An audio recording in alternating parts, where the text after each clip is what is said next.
Hello everyone, this is Scott from DLXvision.com. Today I'll be showing you how to properly optimize the Gauge WordPress theme. The Gauge theme is great for gaming sites, GameSpot, I wouldn't say clones, but GameSpot-like websites. It has a ton of features and it has a lot of JavaScript and CSS files. This can cause it to be some slowdown, especially on their actual demo. This is my current website. I have a 95% and a 90% Y slow grade. Keep in mind I'm not using the same plugins that the author recommends. I have switched some out for other ones, and I'm adding some in, specifically the BuddyPress cover, which has caused a lot of issues in the page speed grade and the Y slow grade. Particularly because it adds a lot more fonts, and the fonts are not put together properly, and I'm going to either one, rewrite the plugin accordingly, or I'm going to have the author contact the author. It also says that I have 8 external style sheets, mostly because of the fonts. Most of these errors you will not experience, but in my case I have. On here is what we have in the official demo. They're using hosting on WordPress engine, therefore you will not be able to use the same caching modules such as W3 Total Cache or some of the other tools that we do. They are using Better WordPress Minify, which is minifying the files, but it's not reducing the amount of files. They have 8 external JavaScript files and 8 external CSS files, while we only have the 8 external CSS files to worry about, and it's actually going to be more like 3 or 4 of the actual theme files, but because of the issues with BuddyPress cover, I have a slightly more. But let's jump into my plugins. I've installed a couple plugins to get this to the point of where I could be proud of it. W3 Total Cache is what I'm using for all my caching. I've never wanted to use another caching module. I've just used this one so much that I pretty much know it like the back of my hand. I'll go through each of the proper settings and the configurations, and then I'll go to my next plugin and I'll explain it. On this one, as I'm on a shared hosting plan, I'm not using any of the additional caching modules such as object caching or database caching. So I will go over those, but I will do it briefly and I will describe what you need to do if you are on a higher hosting plan. For page caching, always run it through disk enhanced. If you're on a shared server and you're unable to run disk enhanced, try disk basic. Never run page caching through an opcode or memcached. It's a drain on resources and it's not as fast as you would think. The minification's disabled for the simple fact that we're not going to be using the minification built into W3 Total Cache. Mostly because the default tools, JSBin, the default CSS compressor, and the HTML compressor are not that efficient. They constantly break things, and they can cause more issues on the site than they're worth. Luckily, there is a plugin that we'll go over soon that will be a good replacement. Database caching is not enabled for shared hosting. The reason is while it can improve the creation of post, page, and other items, it actually runs slower on a shared hosting from disk. And the reason is the disk transfer rate, which is how quickly a disk can transfer information, which is like why on some computers when you want to move something to the trash can it takes a long time. It's because the transfer rate is very slow. It takes a long time to transfer even simple files like this. But if you are on a VPS or on a dedicated server, running a opcode in APC cache is the best method to improve database caching, which means it will be running from memory and it will decrease the time of post, page, and feed creation time. More importantly is if you're on a dedicated or VPS server, you can use object caching. Object caching reduces the time for common operations, as it says right there. Most notably would be BuddyPress. BuddyPress creates a lot of things in real time. The activity, loading more items like that, those are all common operations that are only able to be cached efficiently using the object cache. And again, because they're just random operations and not physical files, you'll want to be doing opcode APC caching. Then finally, we're using the browser caching. On this website, I'm using Cloudflare as a CDN. It's free and it has basically the same effect as a normal CDN. Maybe it's a little slower, but I've never had any problems with it. I have the Cloudflare module installed, but I'm not using it. The reason is because when doing so, W3 Total Cache has a slight issue, and you'll never be able to actually purge the cache from this plugin because there's a mistake in the extension. But let's go into the page cache settings. In the page cache, we have quite a few settings. Cache the post page. You want all the post page to be cached. Uncheck the don't cache front page option and cache the feed, site, categories, tags, and comments section. These will all be cleared out, and so you'll never have to worry about things not updating. Only cache requests from the arcade corner site address or whatever your website site address is. If you're using SSL, cache the SSL HTTP request. Don't cache the pages for logged in users, but only do it for the administrator. I only do this for administrator purposes to see how things are, whether I change them, because I don't want to have to empty the page cache whenever I want to do something, or I'm making changes in the CSS. Automatically prime the page cache will go out and fetch the pages. It'll go to your newest post, and it will automatically add them into the cache. This is great because it greatly reduces their load time. I just leave it at the default intervals. My purge policy is where things get a little bit unique. The purge policy is whenever a new post is published, edited, created, or a new comment is posted. In which case, I always have the front page, the post page, and then the blog feed empty. I also have all the feed types purged. I'm not really concerned with these extra items. You could select more if you want, but just don't add too many. Because having a lot of purges whenever a new comment or post is made can greatly reduce your performance and can cause your server to crash. Now remember earlier when I mentioned that I had the page caching enabled for logged in users? There was a reason for that, and it was because I've added pages such as the forums and all of its subpages, the members and all of its subpages, the activity in its subpages, and the groups in its subpages, so they never cache the following pages. The reason for this is because users will access the blog page and they'll access the home page constantly, and it'll be much slower for them if it's not served cache. So I don't want them to not have a cache on their logged in page when they're logged in. So what I've done is I've basically said if you're going to access any of your pages, your specific profile based pages or ones for the forums, they will not be cached. They'll never be cached, which may not still be the best way to handle it, but it does allow the content to be new and fresh, because this is where live content happens. This is where new things are being created by members, and you want it to not be cached. You want it to be constantly updating. If you're using something like object caching on a VPS server, then you'll be able to improve that load time even more. That is all the settings for page caching. Now we'll move to the browser caching. Browser caching is not an actual caching module, but it's something that is really handy. Uncheck the enable HTTP gzip compression, and I'll explain that later. But set the last modified header, set the expires header, set the cache control header, the e tags, and the W3 total cache assist header. And make sure you don't set cookies for static files. Even if you're not using a CDN such as Cloudflare, which will automatically set a cookie, this can actually improve your load time. But since I'm using Cloudflare, they're going to have a security cookie anyways. This can improve load time, but I don't enable it because sometimes it can cause problems.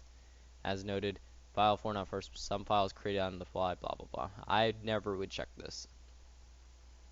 Therefore, all these default settings should be enabled. The only one where things will be different is in the media and other files.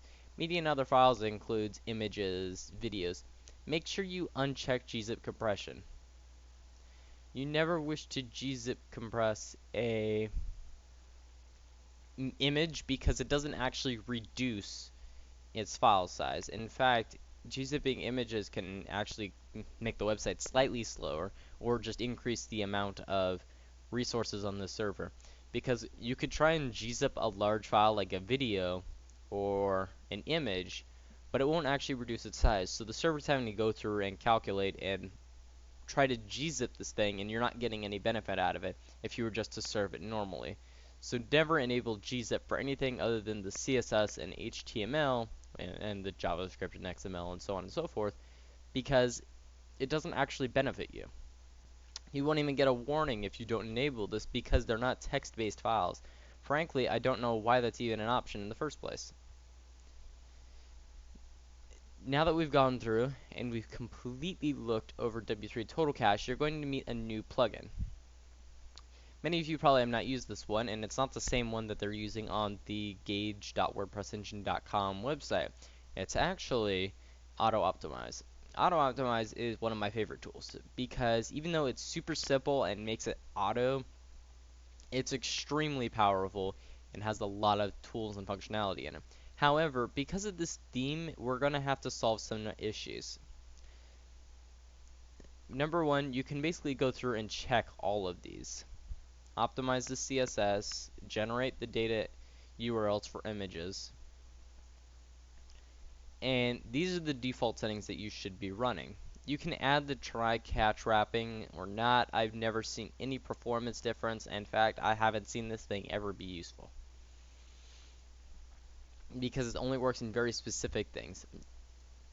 In the description of the video, though, I'm going to have a list of exclusions of scripts and intervals, and I don't want to have to go through all of them, and the reason for that is because on the write a review page where you allow users to submit reviews, it loads files from the WordPress-admin.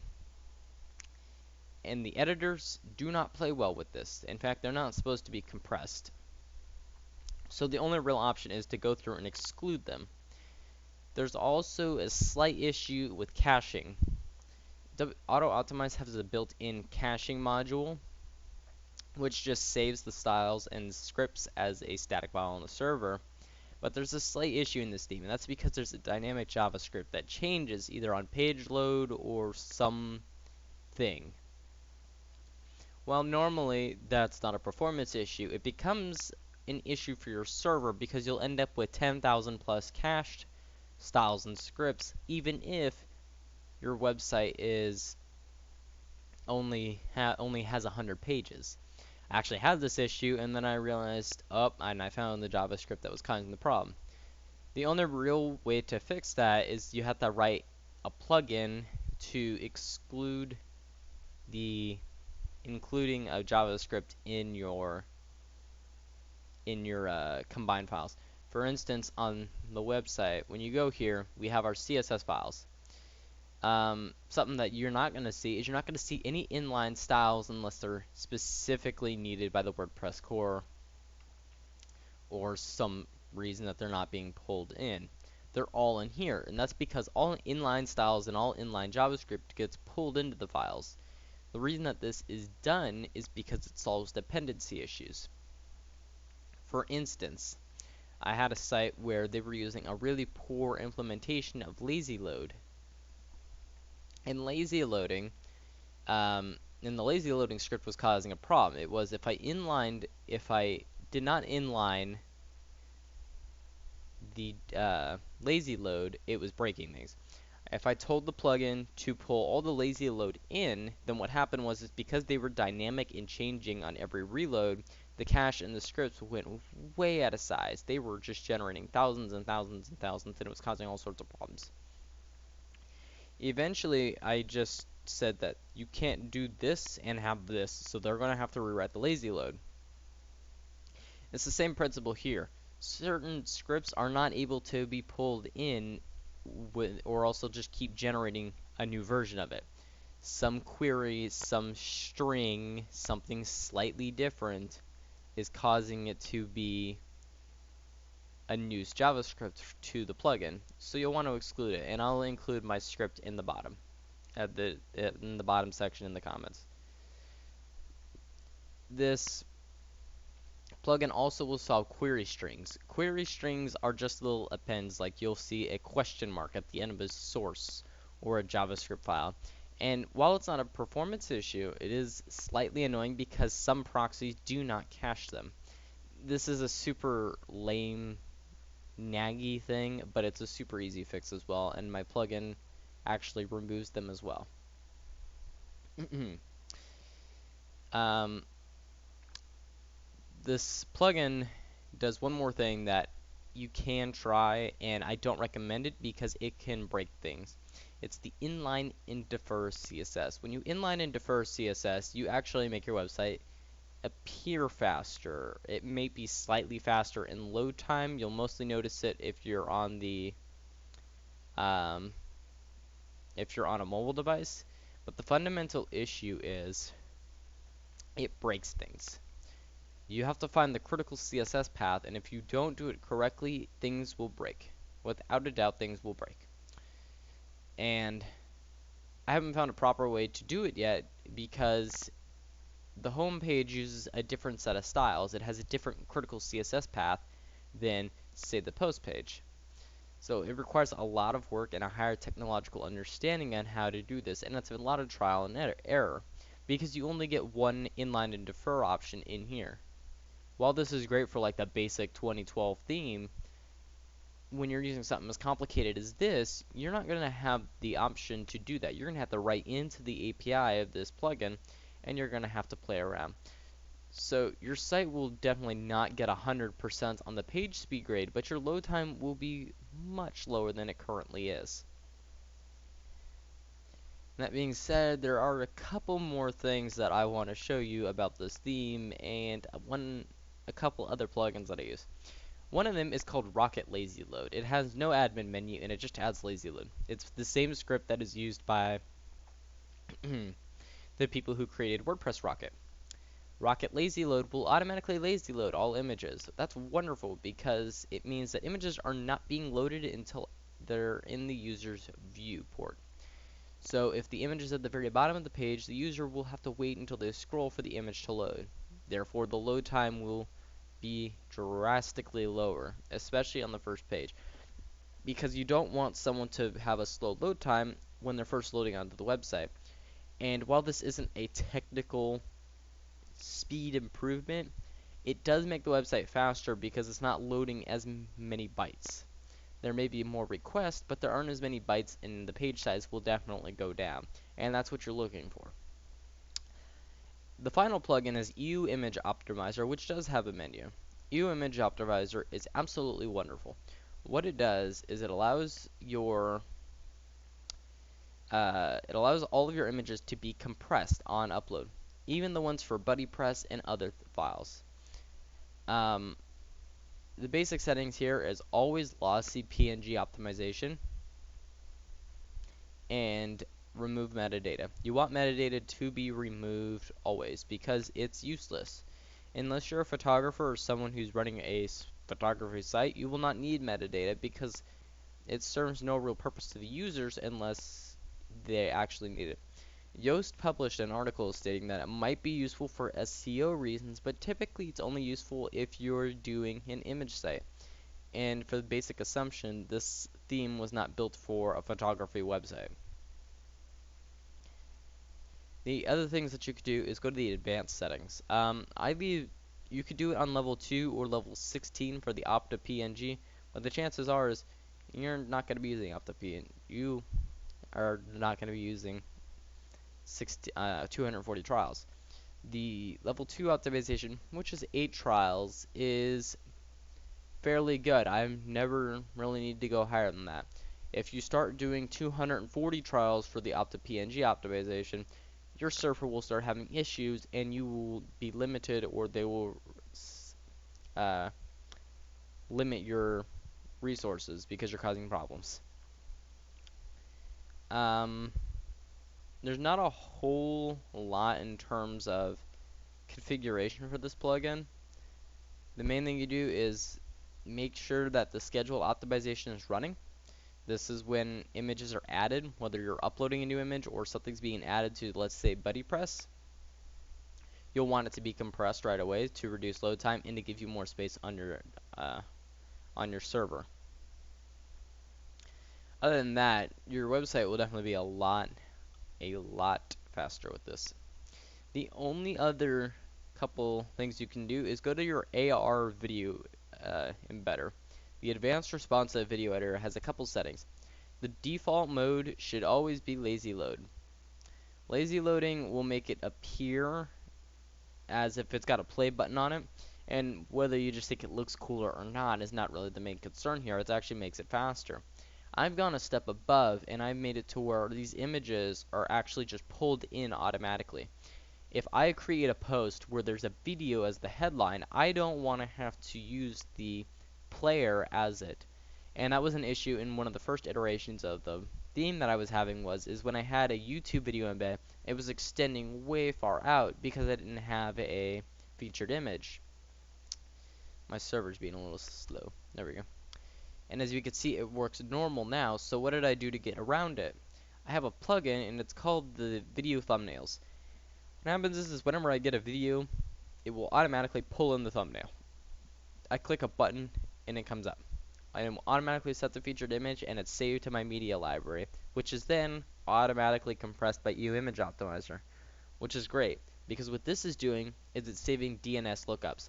So let's say you have it set to where the images were just from the YouTube, the image.youtube.com. The problem is you're going to have a DNS lookup for one. Two, the image will be way too big for this little menu here. And three, the image will not be compressed. YouTube does not compress those little thumbnails or the image that you're the full screen size image from the actual video. It doesn't do that. So this plugin actually improves your load time even more so, which is why I recommend you use it. And then for basic options, choose your post type as post. It will automatically set the featured image, and check this option will download the video thumbnails to your server. Even though it'll add another file to the server, it's great because you will have a much faster load time. A lot of these things like providers, this is not something really special or useful. There is one thing, and it's the mass actions. Let's say you've done this and you have a site with 300 posts, and then what's going to happen is you're going to need to generate thumbnails for all of them.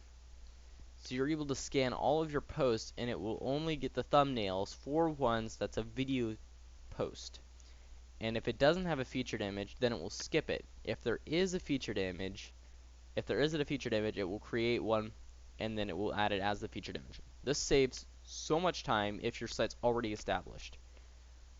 This is the perfect gift for a news website or this type or the Gauge theme. Your website will be much faster with having these featured images, and it will look a lot nice. These thumbnails look nice. Well, they look like thumbnails, but that's what they're supposed to do.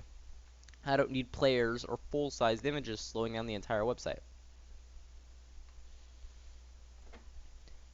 That is it. After you've done all of that and you've actually implemented Cloudflare, your website should probably load a little bit faster than mine. My server's being weird today. I haven't had this slow of a load time before.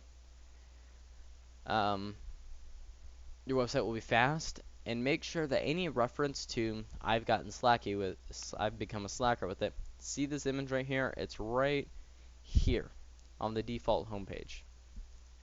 Remove any reference to the other website, the Gauge.WordPressEngine.com. Save all the images locally on your own server to reduce the DNS lookups, and your website will be dramatically faster. I hope this helps you. For anyone using the Gauge theme, check out in the description below to get the full exclusion and my plugin that will solve a lot of major issues.